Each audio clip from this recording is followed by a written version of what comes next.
Are you ready to take your first steps towards financial freedom by investing in property?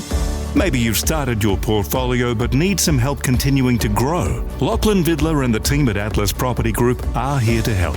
As experts in property investment, Lachlan and his team are ready to help you take advantage of some of the best investing conditions in almost 20 years. By completing the research, sourcing and negotiations, Lachlan goes the extra mile to find you a high-performing investment and set you on your path to financial freedom. Book in your free discovery call today at atlaspropertygroup.com.au.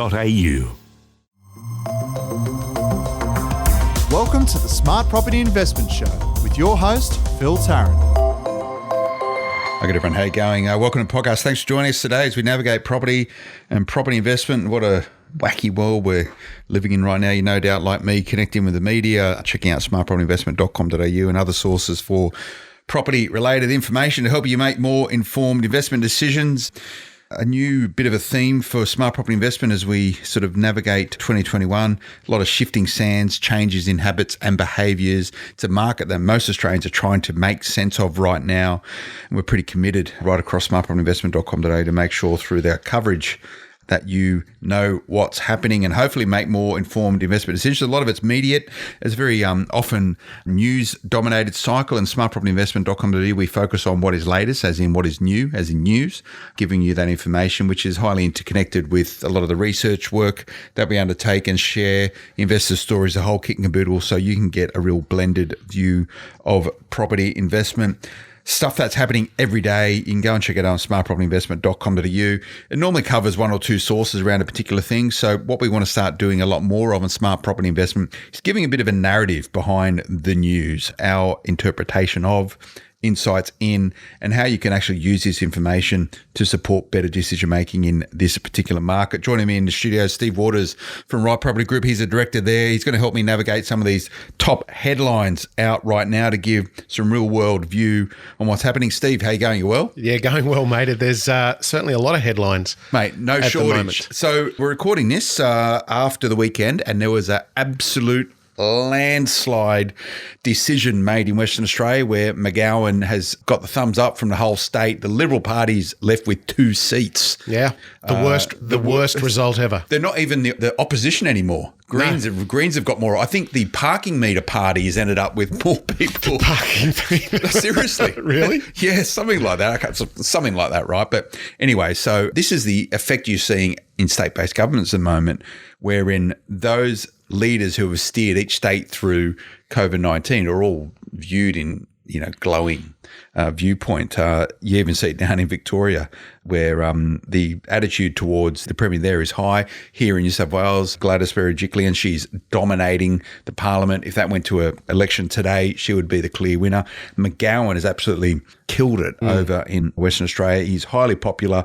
Everyone's pretty happy with how he's helped steer the state through COVID-19. You put in that context also, we're having a lot of discussions now around WA property markets. Now, is it Perth's in particular time to shine? A couple of headlines here on smartpropertyinvestment.com.au recently. Calls for McGowan government to increase WA investor appetite. It's very much geared towards that. There's another piece here. The WA location where rentals are spending just 11 days vacant. So you get some sense for market dynamics with occupancy rates, vacancy rates. So let's kick it off. There's another point here. New industry emerges as driver of WA commercial property market. So Resi and WA. So what's your read? Let's use these headlines as a bit of a discussion point. What are you reading in WA right now, Steve? What's happening? Well, let's first of all quickly talk about the election result there, and coincidentally amongst the other states as well. It shows you how loyal, where you live is how loyal you are to your state and potentially your leader. One could argue that maybe the federal approach had a direct effect on how each state did. In WA's case, though, their resource price is really giving them a sense of security, and also it's its own unique wealth effect, if you will, and it's driving all the markets in WA. Perth is no different. Perth, their vacancy rates are very tight. They're less than 1%. There are some areas that are doing a little better because it's tighter, believe it or not. But we're also starting to see that asset appreciation as well, which you could argue there's part of the commercial aspect to that from the investor's point of view, being that the yield is quite good, whereas other states are starting to drop because of that appreciating price. But there are areas there that are certainly undersupplied, and we're seeing that in our own portfolios where that we're starting to put our rents up because we can.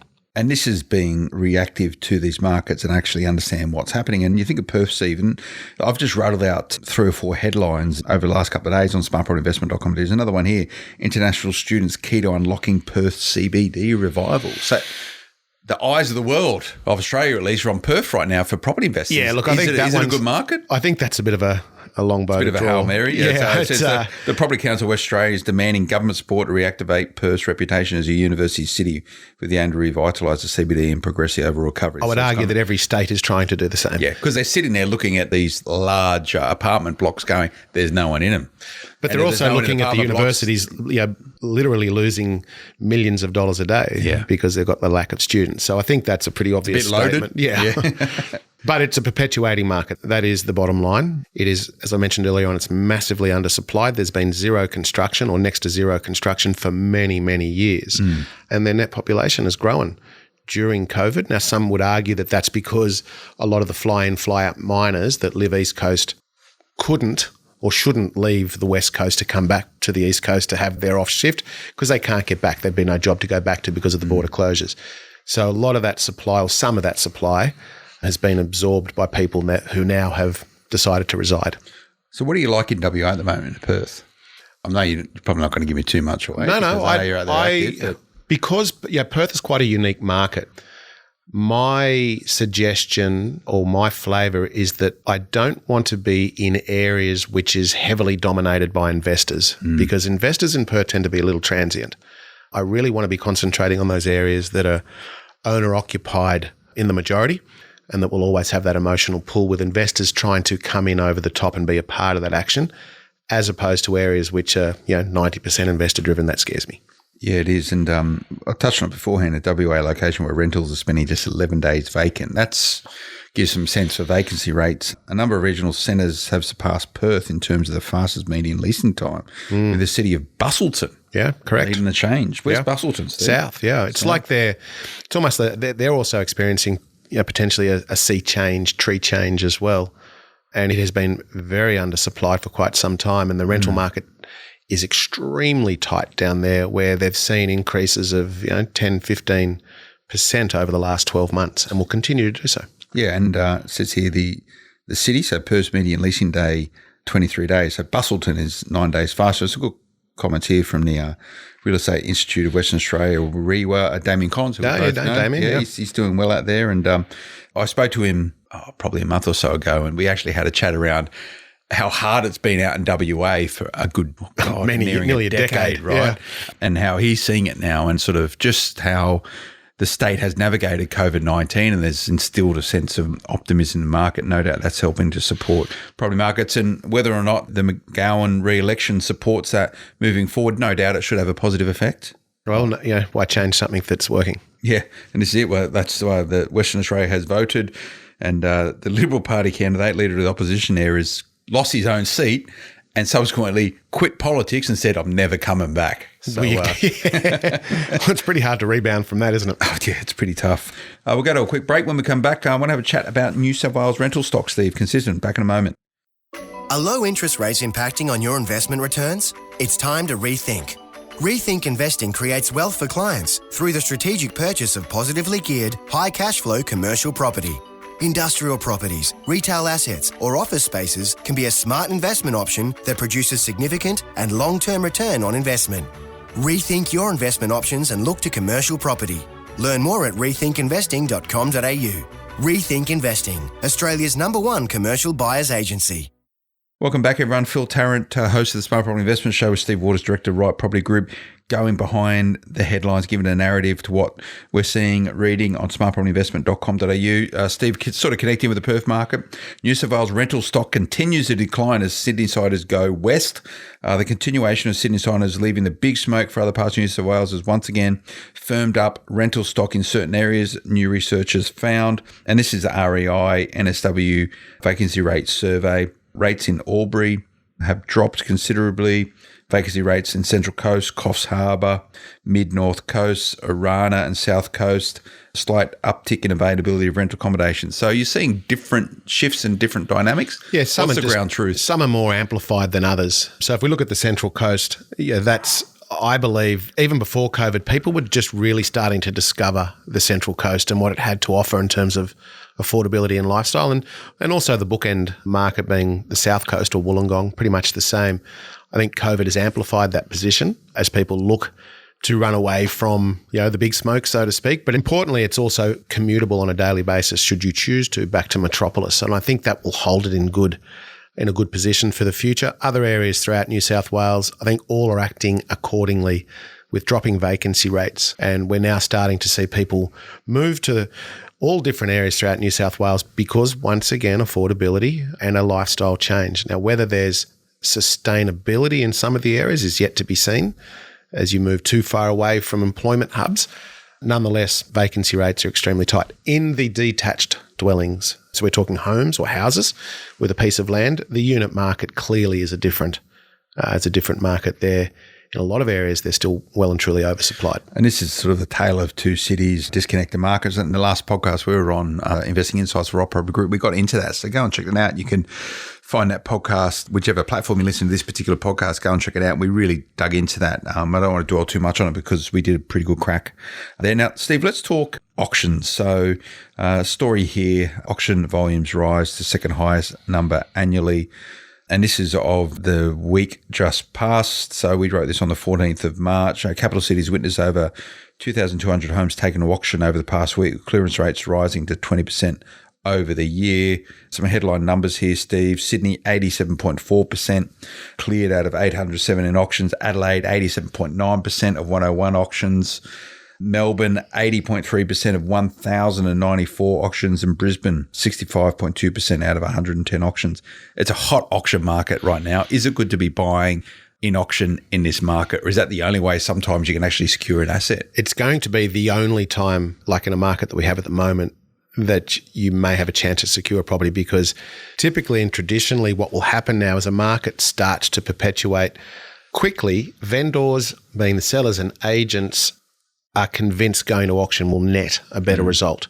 Now, having said that, we've also got to be very careful that while the auction clearance rates are potentially a barometer to what the market is doing, there is also the subsets that we need to look at is how many properties are up for private treaty sale. So, the traditional sale method. How many properties are sold before auction? How many sell the day after or that afternoon out of auction conditions? And I would suspect that number is vastly different, probably stronger as well. The other thing also to remember is that not all states are auction orientated. So Queensland, not necessarily. South Australia, not necessarily. The two big auction markets are your Melbourne and your Sydney. Yeah. It says that private treaty sales represent around 85% of all dwelling sales across the country, according to CoreLogic. So Correct. It's still a lot more popular than auctions, right? Yeah, I think auctions get the headlines, but there's still deals being done. That's my point. Yeah. But we will see that the private treaty sale, so selling it not at auction, I would suspect that those numbers, and I'm talking about listings here, they may start to get a little larger as time goes on, as more properties come onto the market. And I know a lot of people are talking around stock levels and how they will increase because CoreLogic CMAs have increased, and I'll let you explain that in a minute. Yeah. But what we need to take into account that the rate of properties coming onto the market as a percentage is not keeping up with the amount of new buyers coming into the market. Therefore, it's a seller's market. Yes. Okay. So this is, for those new to property investment, there's, I'm going to be really base here, but there's buyer's markets and there's seller's market, and that's typically a supply and demand equation. So correct. If there's more buyers than there is sellers, typically that's a seller's market because there's more positive price pressure on the property. You get more for it. If there's more sellers than buyers, there's normally downward pressure on the price. So we're clearly right across the nation. And normally that doesn't happen. Normally there's, some markets are buyers markets, some are sellers, but fundamentally right across Australia now. Well, in a weird kind of way, you want there to be strong auction rates. Yeah. You'd hope so, wouldn't because you? What that means is your asset values are starting to increase as well. Yeah, that's a really good point. And, contextually this article here, same one on smartpropertyinvestment.com.au. Average time on market for houses shortest at Sydney, 25 days, followed by Hobart, 26 days, Melbourne, Adelaide, 31 days, Darwin, 40 days, and Brisbane and Canberra, 41 days. Perth has the longest time on market at 42 days. It's still not, it's just over a month to sell a property. It's short, but it's very general data. I know of circumstances in just about all of those states where the days on market are about 24 hours. Yeah. And it gives you some sense of the market. And this is core logic data, Steve. Looking at weekly change in home values, 0.8% growth in combined capital city values the week past, with Sydney leading the charge of 1.1% rise, followed by Brizzy, 0.6%, Perth, Melbourne, 0.5%, Adelaide, 0.3%. We're measuring price growth by the week. Which is not for me, it's not an accurate way to describe. It's like sitting there looking at your share price of a particular asset. That's exactly where I was going. And you can't do that with property. You can't hit that refresh button like you can with shares to find out exactly what the market is doing. Yeah, it's median price in Sydney now for property is $1 million. So if you're getting 1% growth, what's that, 10 grand? It's a pretty good earn. In a week? It's a great earn. But you just can't, this is it. It's about mindset, right? You can sit there and go, every month I'm making 40, 30 grand or whatever, right? It's a slippery slope to view it that way. But let's talk auction strategy, Steve. So the majority of houses are still sold by private treaty. I ran through those numbers, but auctions are still a very attractive way, depending where you are. Sydney is an auction town. Melbourne is an auction town. Other places less so. Would you be... And maybe this is a question for the way you're operating. Are you avoiding auctions at the moment and only pursuing those at private treaty? Do you see more attractiveness investing time in pursuing a potential acquisition if it is private treaty? It's a good question. Generally, we're trying to avoid, or we are avoiding auctions. However, a lot of an auction result will be based on your diligence beforehand. And part thereof is finding out, as an example, how many contracts are out on the property, how many pest and building reports have been carried out, because that will give us some direction on whether we actually throw our hat into the ring at auction or not. But we're also having the same trouble as private treaty, and so is everybody. I can think of a story from, I think it was last week, where we have a decent relationship with a particular agent, and they were having an open home, and we said, okay, well, book us in because you need to do that now. He rang us on the Friday night and said, look, don't waste your time. Don't worry about it. Yeah, we've got 200 people booked in. At least he called. Well, exactly, to the open home. And so for us, that was just a done and dusted event. It's like, well, that's just not going to, it's not going to suit us. And the property went for 10% over asking price, which at the higher end, because it was a scale. So it's almost like an auction scenario, if you will. Let's call it a Dutch auction. Yeah. At the end of the open home, or the end of the day of the open home, is really what's happening. And agents are working their potential buyers like they should. So the trick is to be, in my opinion, is to be the squeaky wheel with all agents. Not that there's off-market opportunities, but you may be at the least getting the heads up on a potential property so that you can carry out your diligence and then make assertive decisions accordingly in very small periods of time. So tactics for trying to secure property pre-auction, do you think it's just not even worth considering these days? Look, I guess we should explain what a pre-auction. Yeah, so essentially, if you come up with the right figure, the seller will sell before auction and take the property off the market. Now, for me, that's always been, or for the most, I should say, a bit of an agent's tactic to establish where buyer interest is and maybe even set the reserve at that mark. So I've always been a little bit wary of doing so, trying to put a price in or a purchase before auction because of that reason. However, we are starting to see, and we've been quite fortunate to do so because of vendor circumstances changing, but for the most, the properties that are selling before auction now would usually fall under one or two reasons as to why. One would be vendor circumstances change and there's more haste that is necessary. Yeah. Or rather than a long auction campaign. Or secondly, the price was just too good to walk past. And we're starting to see that as well. And if you do find yourself at auction, how should you approach it, do you think, in this market? Go big early and work out whether or not? Look, I approach an auction just as I would negotiating. And the strategy that I would utilize at an auction will be dependent upon many different factors. The location, contracts out, pest and building, size of the audience. There's no one strategy in an auction that you could carry through for everything. But most of all, know what your walkaway price is. Have a hard limit, not a soft and a hard limit where you could always, if we reach this price, I know I could probably go to that price. Just establish what it is. Do your diligence beforehand. Make sure your contracts are reviewed, that your finance is in place, and that you make yourself seen. So we're talking about buying property as a whole other part of property investment, which is, well, there's two other parts of property investment. The second part is holding your property, and the third part is realising the value of that property at a point in time. And I want to get into that. We're going to go a break beforehand, back in a moment. Whether you're a seasoned property investor or about to buy your first property, finding the right investment property to buy in 2021 isn't easy. Why do it alone when you could partner with award-winning buyer's agent Paul Glossop? Over the last 10 years, Paul has helped hundreds of clients build multi-property portfolios. Paul's secret is finding off-market bargains that get snapped up before the general public even gets a sniff. Interested? Head to purepropertyinvestment.com today to schedule a strategy call with Paul Glossop. Welcome back, everyone. Phil Tarrant and Steve Waters chatting through the headlines, giving some insights into the narrative on smartpropertyinvestment.com.au. We've spoken a lot about buying in this market, but it's a really good piece here. Smartpropertyinvestment.com.au, Steve, is now the right time to sell your property. And the piece goes, Australia's housing market is currently in one of the strongest growth phases on record, but is now a safe time to sell. Property values across Australia growing at the fastest rate in 17 years. CoreLogic reporting a lift in median price 2.1% in the Feb to nationwide, just shy of 600 grand, the largest month-on-month increase since August 2003. Do you actually realise, if you've been in the market for quite some time, and you've been in the market for longer than me, but we've both been in the market for at least one significant property cycle, mate, you probably two, do you cash out now, make a few bucks? I think it depends on the purpose and the plan, and has the strategy rolled out accordingly. I also think, though, that if we can just sort of sidestep a little bit on whether you should sell, I actually think the majority of the general market is asking themselves that question as well. So whether you're an upsizer, downsizer, or whatever it may be, the reason we've got so few properties on the market is because part thereof that people don't want to sell because they've got nothing to upsize or downsize into, because there's limited stock, and it's a bit of a chicken or egg scenario in a vicious circle. The other reason that people aren't selling is because apparently there's a whole heap of news in the media around we're in a property boom.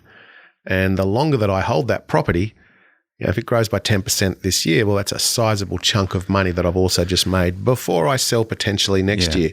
So what people are trying to do, if they have no purpose, is they're trying to time the market to get the maximum amount of profit out of it. And the problem with that is anyone who can pick the absolute bottom or the absolute top of a market, it's more good luck than good management.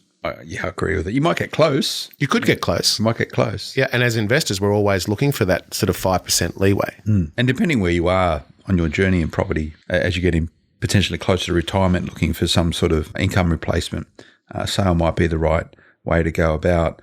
But there's other ways you can realise capital growth in your portfolio, isn't it, Steve, to help propel you into more property?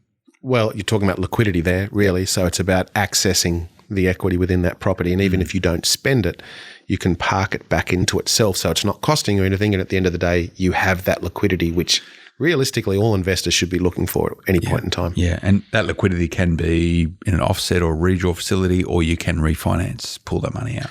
Well, yeah, 100%. Redraw line of credit, offset facility. And on the offset vein, if you will, I think that's been one of the biggest game changers in our markets over the last decade or so, and the way that it has shaped potentially our markets, other than the obvious reasons, and I think it'll continue to do so. Just an absolute fantastic tool as long as you're disciplined. Yeah, absolutely. And we write a lot about it on smartpropertyinvestment.com.au, so go and check it out.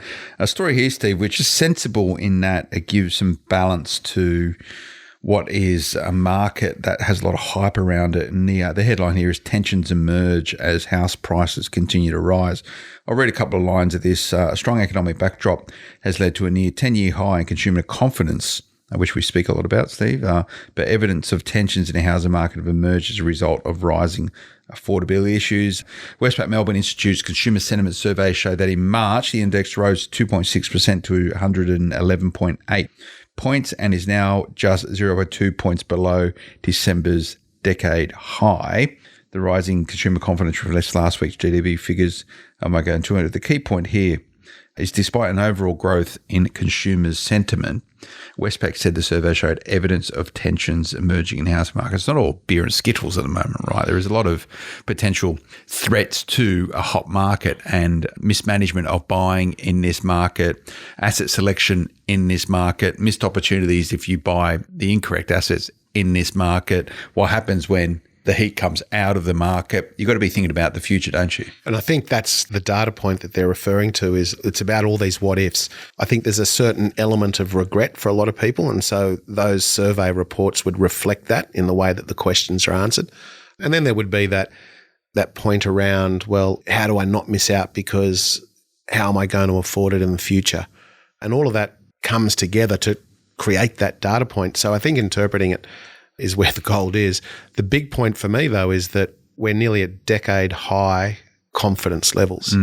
And people should potentially read those confidence surveys from, I think, Westpac. And a lot of the banks have their own version of, but it gives you a really good insight into where people's mindset are, and it probably reflects your own as well, because the more people are confident, which is what the governments want, the better the economy does. Well, this is the fourth quarter in a row that values are down, with consumer sentiments around buying a home down 11.9% from its peak in November, right?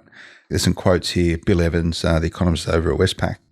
We've found this index to be closely linked to affordability in the past. He said, the decline suggests resurgent prices are already starting to curb buyer interest, and that we may see some easing in the recent surge in demand for owner-occupiers, particularly from first-home buyers, who are the most sensitive to affordability. So this is a key impact. We're seeing the end of this. What do you get, 50 grand or something or other? You buy a new place, that ends in March. Do you think first-home buyer activity will start to wane moving forward because of this affordability, which is what he's pointing to? And what does that mean for property investors? I think it will wane if the government grants, in whatever shape they are in the different states, are taken away, for sure, because there's a great deal of people that can only buy because of those grants. There's also the narrative around affordability. You could get a grant, but if you can't afford the property or the land or the house and land project, whatever it may be, then there's a real problem that people's psyche, if you will just feel, it's now the fear of missing out in the negative. I've missed out. I can't afford it. And that would have some effect around those confidence levels. What it means for investors is we might get some reprieve, because at the end of the day, we still want to buy property as investors. And if we don't have the competition, we have more choice and we have more time potentially. Yeah. And I completely agree. Smartpropertyinvestment.com. It's a piece here, Steve. Property Market Update, Melbourne, February 2021. It writes, against the backdrop of surging national property values, Melbourne's housing market continued to stage a comeback in February, building on the progress it reported in January. But can the Victorian capital sustain its momentum in the following months? So let's just have a quick chat about Melbourne. You guys looking at, involved in, accessing the markets there right now, he says with a smile on his face? All of the above. Yeah. Melbourne's a funny market in terms of how the media are reporting on it. Brisbane for the most, Sydney and Perth to some degree seem to be getting all the attention in the media. And Melbourne is just doing its thing in the background. And their auction rates or clearance rates are very, very strong. Their volumes are very strong. Their transactions or days on market is very low. So there's a great number of indicators to suggest that the Melbourne market will continue to do what it was. However, there is a bit of probably a larger disconnect with Melbourne between the attached and the detached dwellings and how they're performing. And I would imagine that because Melbourne is clearly reliant upon immigration as well, as a lot of the states are, but more so Melbourne and the student accommodation as well, that when and if the borders are open again, that we'll see the prices or it start to gain some more media attention.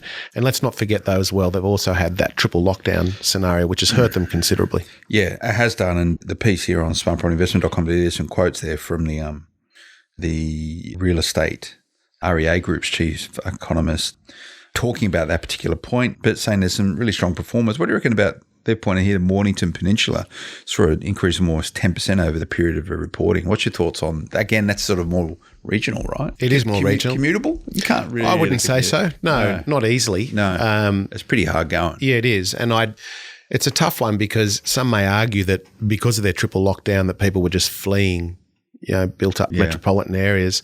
And if we're going to stay locked down for our foreseeable future, we may as well do it where we want to. But once again, that's only a certain element of the market. It's only a certain demographic that are going to be able to go down there and live there and still work. The majority of people still need metropolis, let's call it, where the jobs are, whether you're a tradie, whether you're admin or whatever it may be.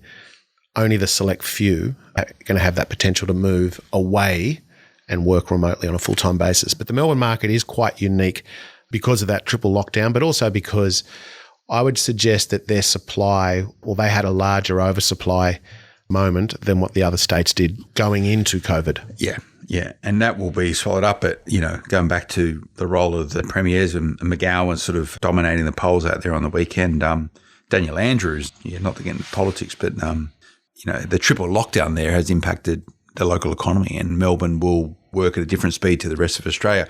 Whether or not he's going to come back as a premier, who knows? That the poor guy had a slip and he's pretty crook in hospital, which is horrible to hear. And they're saying that he may never come back into that role as a result of that accident. I think the reports are that there's an underpinning of the party happening as we speak, and that there'll be a takeover. Yeah, this is politics. It's who'd do it? Who'd do it?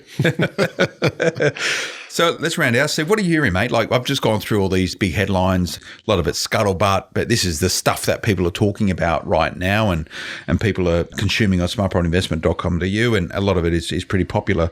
Is that sort of covering the top line sort of sentiment you're feeling from investors? Are they answering a lot of their questions, or are they elsewhere now? What are you hearing? Very much so. I think the big question on everybody's mind is, how long will this last for? Yeah. Is this a 1 month scenario, or are we talking about 5 years? And that's very closely aligned to what rates will do, which is a good question to be asking, because clearly that's our ability to hold, it's our expenses. Yeah. And if we are going into large amounts of debt, that's got to be at the forefront of our mind. However, we can only control and worry about what we can control. Everything else is out of our hands, and I'd argue that nobody, and I mean nobody, knows what rates are going to do over the next 12 or 18 months. So we need to make sure that the decisions we make are the right ones for the right reasons. And I'm talking about where we purchase, why we purchase, and how we purchase, and then, of course, how we control it thereafter. It's good counsel. Steve Waters, Director of Right Property Group. Thanks for joining me today. I think we've done pretty well there. I think we covered a lot of big issues. I know. I'm going to have a lay down. I hope you enjoyed that. If you'd like us to do more of this sort of stuff, really breaking down the news, actually giving what it all means, and we're all victims of it at some point where we just consume all this information. The idea is that when you read this stuff on smartpropertyinvestment.com, you say, okay, I get that, but what does it actually mean to me? How can I use this information? What do I do with it? How can it shape my decision making? So we'll do a lot more of this moving forward, going behind the news and chatting through these issues. I hope you enjoyed that. Remember to check out smartpropertyinvestment.com.au. A big favour for me, if you don't mind, if you can keep those reviews coming wherever you listen to this podcast. The team get a real kick out of it to know that what we're providing, what we're creating is actually helping you out. Any feedback at all, you can get in touch with the team editor at smartpropertyinvestment.com.au. You can also find us at social media, Smart Property HQ, all the social channels. We'll be back again next time. Until then, bye-bye. The information featured in this podcast is general in nature and does not take into consideration your financial situation or individual needs, and should not be relied upon. Before making any investment, insurance, tax, property, or financial planning decision, you should consult a licensed professional who can advise whether your decision is appropriate for you. Guests appearing on this podcast may have a commercial relationship with the companies mentioned.